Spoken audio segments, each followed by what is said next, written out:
지난달 18일 중국 인민해방군이 운영하는 해방군보에 놀라운 기사가 올라왔다. 중국 해군 기동함대가 날짜 변경선을 통과해 통진 중이며 이곳에서 해상 차단과 검문 검색, 실탄 사격 등 강도 높은 훈련을 실시했다는 내용이었다. 중국 관영 매체들은 중국 함대가 미국의 앞마당에서 군사력을 과시하고 있다고 대서특필했다. 중국 최대 포털 사이트 시나닷컴은 연일 이 함대의 활동상을 소개하며 중국 함대가 미국 앞마당에서 무력 시위를 하며 미국을 압박하고 있다고 전했다. 중국 환구시보와 시나닷컴 등은 중국 함대가 왜 날짜 변경선을 넘어 하와이로 향하고 있는지를 밝히고 있다. 중국이 내세운 논리는 황당하게도 항행의 자유였다. 시나닷컴은 지난달 20일 인민해방군을 인용한 보도에서 미국은 지난 수년간 항행의 자유라는 개념을 표명해왔고 그 미명하에 세계 곳곳에서 타국의 바다를 침범했지만 미국 타이콘데로가급 순양함의 화력과 크기의 절대 우위에 겁먹은 나라들은 미국의 목소리를 낼 수 없었다며 그들의 군함이 전 세계 어느 바다에서든지 자유롭게 항해할 권리가 있다는 미국의 주장대로 우리의 전함 역시 그들의 연안에서 자유롭게 항행할 수 있다고 주장했다. 결국 중국의 논리는 이것이다. 눈에는 눈 논리는 얼핏 보면 반박의 여지가 없게 들릴 수 있다. 그러나 중국이 말한 우리 영해는 남중국 해다. 국제법적으로 동남아시아 국가들과 분쟁이 있는 곳으로 중국의 영해라 보기 어렵다. 그럼에도 중국은 작심하고 함대를 꾸렸다. 남중국 해를 관할하는 남해 함대에서 4척의 군함이 차출됐다. 이 특별임무 함대의 귀함은 중국판 이지스 함인 052D형 방공 구축함 후아우터였고 여기에 다목적 호위함 054A형 쉔닝, 815A형 정보 수집함 텐추안싱, 901형 함대 보급함 차관허 등이 합류했다. 이들은 지난달 18일 날짜 변경선을 넘어 해상 차단, 검문 검색 훈련을 실탄 사격까지 해가며 강도 높게 실시하며 관련 사진을 대대적으로 홍보했다. 이 해역은 미국을 오가는 배들이 주로 이용하는 교통로였다. 이들이 실시한 훈련은 사실상 미국에 대한 해상 차단 훈련이었다. 미국이 지난해 해군과 해안경비대 함정을 이용해 서해에서 해상 차단, 검문 검색 훈련을 실시한 것에 대한 보복 성격이었던 것이다.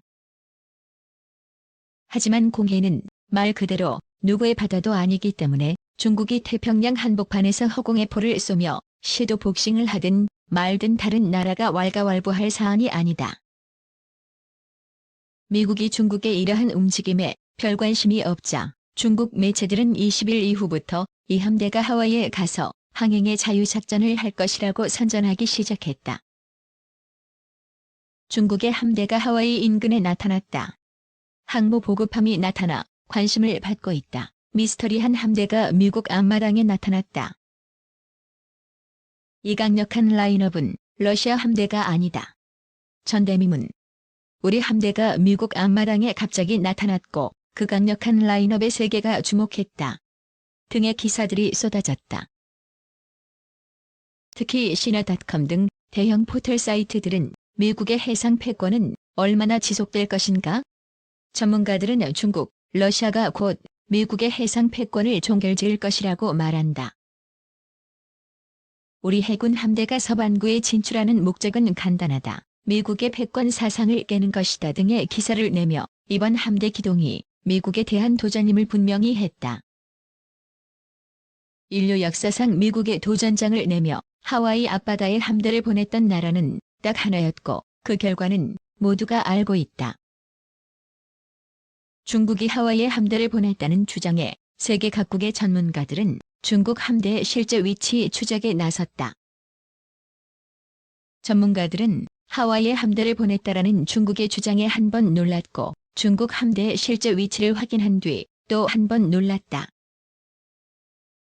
첫 번째 놀라움은 중국의 무모함에 대한 놀라움이었고 두 번째 놀라움은 중국의 뻔뻔함에 대한 놀라움이었다.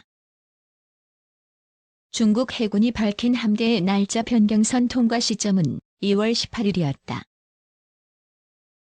그런데 이 함대의 기함 후아우투함은 2월 17일 날짜 변경선에서 약 4,370km 떨어진 괌 인근 해역에서 미 해군 P-8A 해상 조개기에 발견됐다. 후아우트함의 제원상 최대 속도인 55km/h의 속도로 이틀간 전속 항해하더라도 이동할 수 있는 거리는 2,600km를 조금 넘는다. 즉, SF 영화에 나오는 워프를 하지 않는 이상 중국 함대는 죽었다 깨어나도 2월 18일의 날짜 변경선을 통과할 수 없다. 2월 17일 괌 서쪽 670km 해역에 있었던 함대가 열흘 뒤인 2월 26일 하와이 인근에서 뱃머리를 돌린다는 것도 말이 되지 않는다.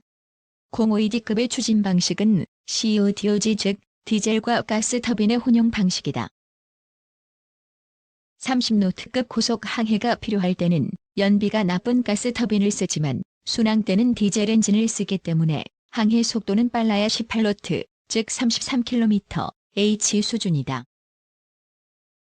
그러나 이 함대에는 속도가 느린 함대 보급함과 군수 지원함이 포함되어 있었기 때문에 12노트, 약 22km/h의 속도로 평균 순항 속도였을 것이다. 22km/h의 속도로 10일간 이동할 수 있는 거리는 5,280km로 하와이의 1,800km나 미치지 못한다. 해방군보나 시나닷컴 역시 27일 보도를 통해 중국 함대가 하와이에서 1,000해리, 즉 1,800km 이상 떨어졌다는 사실을 밝히고 있다. 즉, 하와이 근처에는 가지도 못한 함대가 하와이 군도 항행의 자유작전을 하겠다며 큰소리쳤다는 것이다. 사실상 실패로 드러난 이번 쇼를 벌이기 전 중국은 적어도 세 가지를 생각해 볼 필요가 있었다. 미국이 항행의 자유작전을 수행한 남중국해 해역은 중국이 국제법과 해양협약을 모두 무시하고 일방적, 불법적으로 선포한 영해다. 따라서 이 해역에서의 항행의 자유작전은 중국과 러시아를 제외한 거의 모든 국가에서 지지와 지원을 받는다. 하지만 중국이 항행의 자유작전을 하겠다고 선포한 하와이 해역은 국제법적으로 온전한 미국의 영해다. 여기에 중국 군함이 미국 승인 없이 진입하면 미사일 세례를 맞아도 할 말이 없다. 둘째, 중국이 전 세계가 주목하는 강력한 함대 라인업이라고 주장한 그 함대 전력은 하와이 주둔 미군 전력이 손가락만 튕겨도 잿더미로 만들어버릴 수 있는 미미한 전력이다. 중국은 미국이 항행의 자유를 주장하며 이지스함으로 자국 영해를 침범한 데 대한 보복으로 중국판 이지스함을 보내 미국 영해에서 항행의 자유를 외치겠다고 밝혔지만 그 중국판 이지스함은 불과 수년 전 하와이 림팩에서 사격 명중률 30% 이하를 기록하며 전 세계적인 망신을 샀던 메이드 인 차이나다.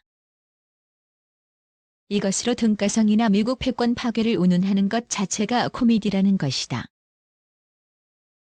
셋째, 중국 당국의 주장처럼 당국이 우리 하와이 근처 갔다라고 주장하면 모두가 믿는 시대는 이제 끝났다.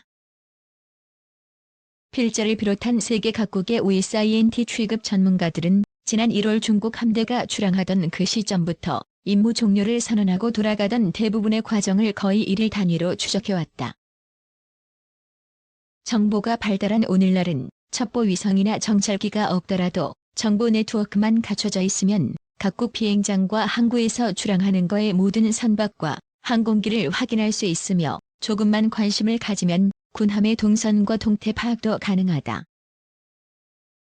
민간인들도 중국 함대가 하와이 근처에는 가지도 못했다는 사실을 며칠이면 알아낼 수 있는 시대에 중국 함대가 하와이 근처에서 항행의 자유작전을 펼치는 중이다라는 식으로 선전하면 얼마 못 가 망신만 당하기 십상이다. 역사를 돌이켜보면 실패한 정권들은 외부의 적을 만들고 애국심과 단계를 유도하기 위한 여론전을 펴 정권에 향한 민심의 화살을 피하곤 했다. 실제로 중국은 최근 여러 매체를 동원해 반미 감정과 국뽕 선전전에 열을 올리고 있다. 그래 히틀러, 아르헨티나의 갈티에리가 그랬듯이 이러한 선전전의 끝에는 전쟁이 있다. 며칠 전 인민해방군 전군 무기 장비 구매 정보망에 인민해방군 창군 이래 최대 규모인 140억 위안 규모의 방탄복 140만 벌 조달 공고가 떴다. 유효 수명이 길어야 5년인 방탄복을 이렇게 대규모로 구매하는 경우는 대규모 전쟁을 앞두지 않고서는 흔치 않은 일이다. 도대체 중국 공산당은 무슨 생각을 하고 있는 것일까?